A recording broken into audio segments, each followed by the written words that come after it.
Lord, salamat sa bagong pag-asa na dala ng araw na ito. Panginoon, maraming salamat sa bagong araw na ito.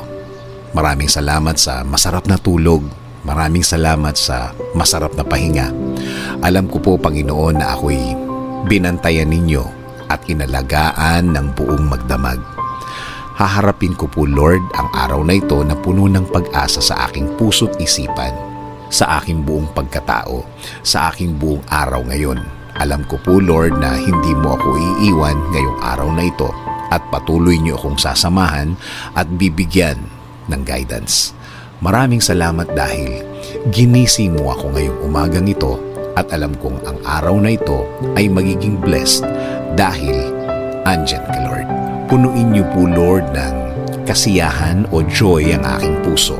Ipaalala niyo po sa akin kung gaano ako ka-blessed sa araw na ito.